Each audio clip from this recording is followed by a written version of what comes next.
یہ تھا کہ جب حضرت حسین کو شہید کیا گیا تو ظاہر امت میں کوہرام مچ گیا، تو جن لوگوں نے تلوار کے زور پر بیعت کی ہوئی تھی، دبے ہوئے تھے، وہ بھی میدان میں اترے. انہوں نے کہا کہ ہم یزید ابن معاویہ کی بیعت توڑ کے اس کو پھینک دیتے ہیں. سب سے پہلے اہل مدینہ نے بغاوت کی، اور صحیح مسلم میں کتاب الامارہ چیپٹر میں موجود ہے یہ چیز، امارت کے بیان والے چیپٹر میں صحیح مسلم کے اندر. اور جب بیعت توڑی تو ظاہر ہے کہ پھر یزید کو غصہ آیا، اس نے پھر فوج اپنی بھجوائی اور اس نے اہل مدینہ کے اوپر جو ہے وہ چڑھائی کر دی. 3 دن تک مدینہ تو رسول کو حلال ٹھہرا لیا کہ وہ حضرت عثمان غنی رضی اللہ تعالیٰ عنہ جنہوں نے شہادت گوارا کر لی، لیکن مدینے میں اپنے دفاع میں تلوار نہیں اٹھنے دی کہ مدینہ تو رسول میں میری وجہ سے خون نہ گرے. اس یزید ظالم شخص نے مدینے پر حملہ کروایا اور قتل عام مسلمانوں کا کروایا. صحیح بخاری میں کتنی حدیثیں میں ان کے حوالے دے دیتا ہوں. صحیح بخاری میں 2604، 2959، 4024، 4906 یہ صحیح بخاری میں ہے. صحابہ کا قتل عام کروایا. یہ کہتے ہیں صحابہ کے گستاخ، اور جنہوں نے چمچے انہوں سب تو بڑے گستاخ او جے صحابہ تھے جنہوں نے صحابہ نو قتل کیتا جے. گالی دینا سے چھوٹا جرم ہے، قتل کروانا بڑا جرم ہے. اور گالی بھی میں نے بتا دیا انہوں نے شروع کروائی ہوئی ہے. یہ ساری بدعتیں بنو امیہ کی شروع کی ہوئی ہیں، ممبروں پر حضرت علی پر لعنت کرنا اور صحابہ کو قتل کرنا. اور صحیح مسلم میں 3339، 3319، 3323 سے لے کر 3333 تک یہ 15-20 احادیث ہیں جن کا لب لباب یہ ہے کہ آپ صلی اللہ علیہ وسلم نے ارشاد فرمایا جس نے اہل مدینہ کو ڈرایا، اہل مدینہ کو دھمکایا یا مدینہ میں بدعت کو جاری کیا، مدینے والوں پر ظلم کیا، اس پر اللہ کی لعنت، اللہ کے فرشتوں کی لعنت اور تمام لعنت کرنے والوں کی لعنت. کہتے ہیں یزید پر لعنت نہ کریں. ہم کسی کلمہ گو اہل قبلہ کے اوپر لعنت کے قائل نہیں ہیں. آپ صلی اللہ علیہ وسلم نے ہمیں منع کیا ہے، لیکن اس کا یہ مطلب نہیں کہ وہ لعنت کا اہل نہیں ہے. لعنت خود بخود ہو جائے گی. قرآن میں آیا لعنت اللہ علی الکاذبین، جھوٹوں پر اللہ کی لعنت. آپ میرے سامنے واضح جھوٹ بولیں، میں آپ کو لعنتی پھر بھی نہیں کہہ سکتا، حالانکہ آپ لعنت کے مستحق ہو رہے ہوں گے. جھوٹ بول کے خود بخود مستحق ہوں گے لعنت کے. اسی طریقے سے سورہ محمد کی آیت نمبر 22 اور 23 میں آتا ہے جو لوگ فساد فی الارض کرتے ہیں، زمین میں قتل نہ حق کرتے ہیں، ان پر اللہ تعالیٰ کی لعنت ہوتی ہے. تو قرآن میں لعنت آئی ہے ظالموں کے اوپر، تو ہمیں تو بھیجنے کی ضرورت ہی نہیں. خود بخود جسے فٹ اسے گفٹ، جو ایسا کام کرے گا وہ خود لعنت کا مستحق ہو جائے گا. ہم کیوں لعنت بھیجیں؟ وہ خود بخود لعنت کے مستحق ہو گیا. وَلِعَاذُ بِاللَّهِ تَعَالَى. اور اسی واقعہ، اس کو واقعہ حرہ کہتے ہیں جس میں اہل مدینہ کو لوٹا گیا. اور یہاں تک کہ حافظ ابن کثیر جو آخری درجے تک اہل شام کا دفاع کرتے ہیں، لیکن یہاں پر وہ بھی تڑپ اٹھے اور انہوں نے کہا کہ یہ یزید نے جو ظلم ڈھایا، 1000 صحابیات اور تابعیات بغیر شادی کے حاملہ ٹھہری، زنا کیا یزید کی فوجوں نے. 3 دن تک مسجد نبوی میں گھوڑے باندھے وہاں پر پیشاب کرتے رہے اور مسجد نبوی میں نماز نہیں ہوئی. اور حتیٰ کہ پھر حافظ ابن کثیر تڑپ اٹھے جب مختار سخوی نے 22,000 قاتلین حسین کو ایک ایک لسٹ بنا کر قتل کیا، تو ابن کثیر کہتے ہیں کہ اس نے مسلمانوں کے دل ٹھنڈے کر دیے. ایک تو توابون کھڑے ہوئے 4000 کے قریب، لیکن وہ عبید اللہ ابن زیاد کا مقابلہ نہیں کر سکے. بعد میں مختار سخوی نے جس طریقے سے ان کو قتل کیا جو حضرت حسین کے خلاف کھڑے ہوئے تھے. اور آپ دیکھیں اس کا سرغنہ کون تھا؟ عمر ابن سعد ابن ابی وقاص، جنتی صحابی کا بیٹا. حضرت نوح علیہ السلام پیغمبر سے بیٹا کیا نکلا؟ کافر. کہتے نہیں صحابہ کی اولاد، او بھئی نبی کی اولاد سے بڑھ کر کون ہو سکتا ہے؟ حضرت نوح کا بیٹا کافر. تو اس کی وجہ سے حضرت نوح کو تو کوئی لعن طعن نہیں کر سکتا. اسی طریقے سے عمر ابن سعد جیسے سعد ابن ابی وقاص جنتی صحابی ہیں. ایک مجلس میں جن 10 صحابہ کو بشارت ملی ان میں یہ بھی شامل ہے، اور آخری وقت تک یہ حق کی آواز بلند کرتے رہے الحمدللہ. اب سعد ابن ابی وقاص میں صرف بیان کروں کس طرح وہ حضرت علی کے فضائل امیر معاویہ کے دور میں بیان کرتے تھے اور ڈنکے کی چوٹ پہ کرتے تھے، اور جو لوگ حضرت علی پر لعنت کرتے تھے ان کے وہ خلاف کھڑے ہوتے تھے. یہ پورا ایک ٹاپک ہے بخاری اور مسلم کے اندر، جو کبھی ٹائم ملا تو میں انشاءاللہ بیان کروں گا. لیکن بیٹا آگے دیکھیں کیا نکلا.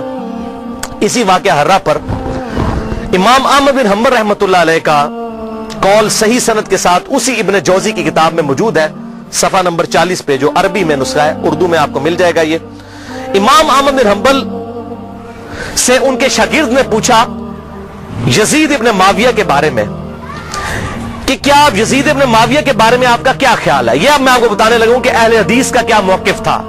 سب سے بڑے اہل حدیث اہل سنت امام احمد بن حنبل المتوفا 241 ہجری، جو اہل سنت کے بڑے ائمہ ہیں، بخاری اور مسلم کے استاد ہیں. اور وہ کیا کہہ رہے ہیں؟ آپ حدیث میں کس کو لیتے ہیں کہ جی کس راوی پر بحث کرنی ہے؟ آپ کہتے ہیں یہ فلاں محدث اس کو ضعیف کہتا ہے. اب یہ سب سے بڑا امام اہل سنت کا کیا کہہ رہا ہے؟ وہ کہتے ہیں کہ یزید وہی ہے جس نے مدینے والوں کے ساتھ وہ کرتوت کیے جو اس نے کیے. شاگرد نے پوچھا یزید نے کیا کیا تھا؟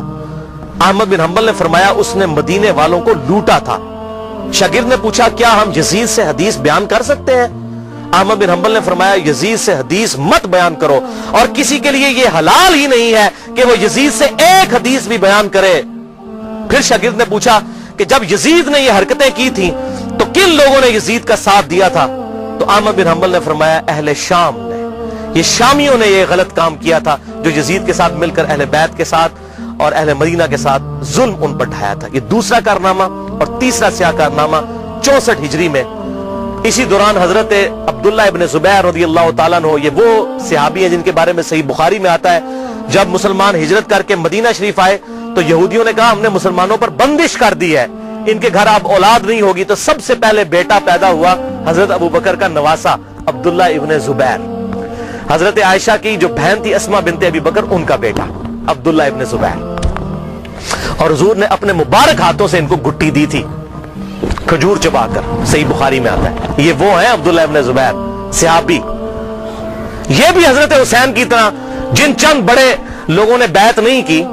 کون کون تھے ان میں؟ حضرت حسین ابن علی، علی کا بیٹا، حضرت عباس کا بیٹا عبداللہ ابن عباس، ابو بکر کا بیٹا عبد الرحمن بن ابی بکر، اور زبیر کا بیٹا ابن زبیر، عبداللہ ابن زبیر. تو یہ نمائندہ شخصیات ہی سامنے آتی ہیں نا. مجھے بتائیں آج اگر زرداری اور نواز شریف مل کے عمران خان کی بیعت کر لیں تو کیا یہ دو بندوں کی بیعت ہوگی؟ پوری پارٹی کی. یا عمران خان اور زرداری مل کے نواز شریف کی کر لیں، یا عمران خان اور نواز شریف مل کے زرداری کی بیعت کر لیں تو کیا یہ دو بندوں کی بیعت ہوگی؟ پوری پارٹی کی.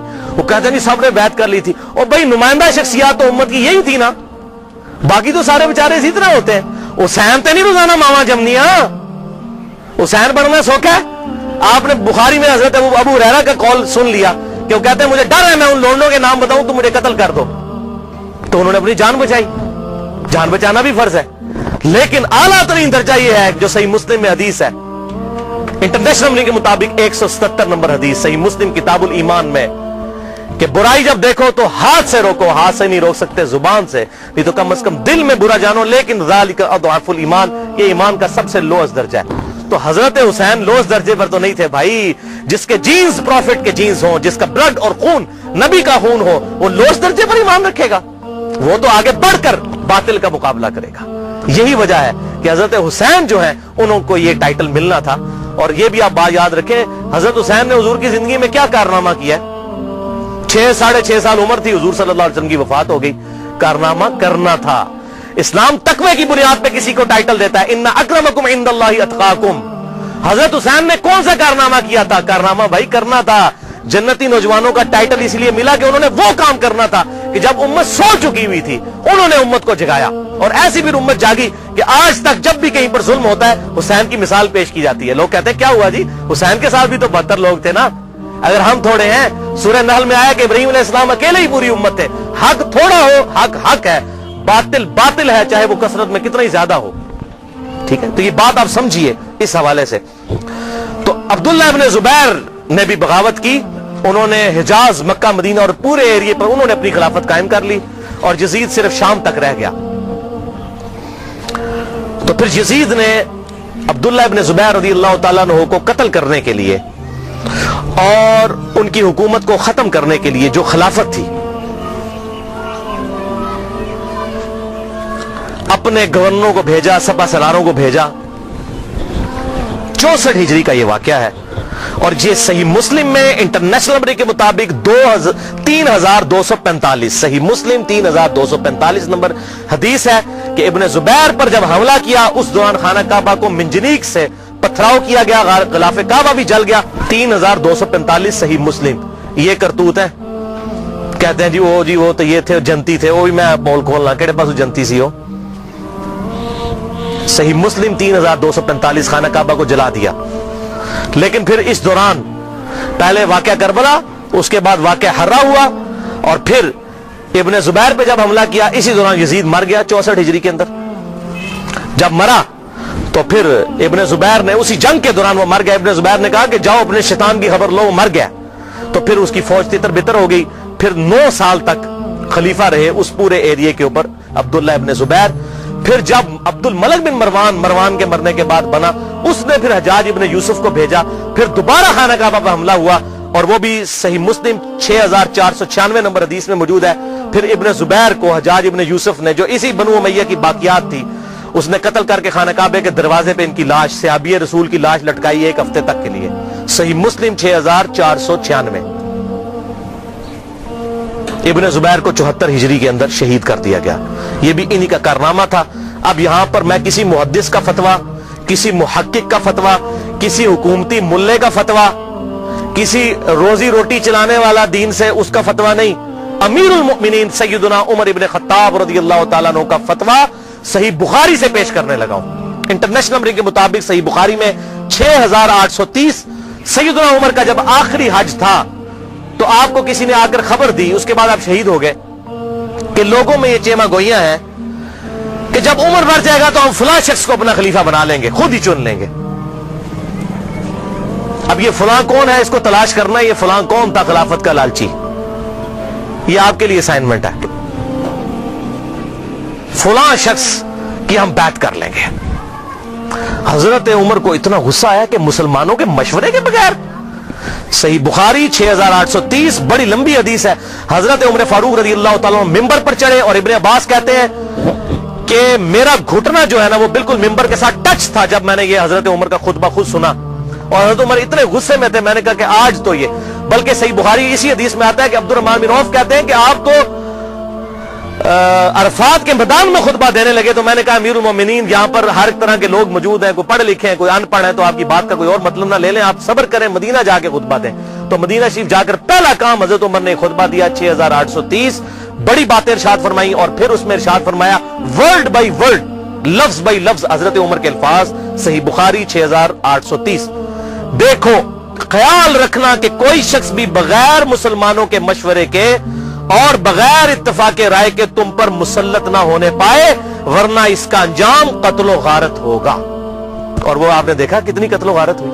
حضرت حسین کو شہید کیا گیا, واقعہ ہررا ہوا, پھر خانہ کعبہ کو جلایا گیا. پیچھے کیا رہ گیا؟ مکے کی حرمت پامال, مدینے کی حرمت پامال, اہل بیت کی حرمت پامال. اس سے زیادہ کیا کر سکتا تھا؟ اور حضرت عمر نے پہلی پیشن گوئی کی تھی مسلمانوں کے مشورے, تو وہ تلوار کے زور پہ کیا گیا. وہ میرا پورا لیکچر سن لیں, صحیح بخاری کے اندر موجود ہے حدیث, اور کتابوں کے اندر, کہ تلوار کے زور پر زبردستی بیعت لی گئی, اور صحابہ نے مخالفت کی لیکن نہیں کسی کی سنی گئی.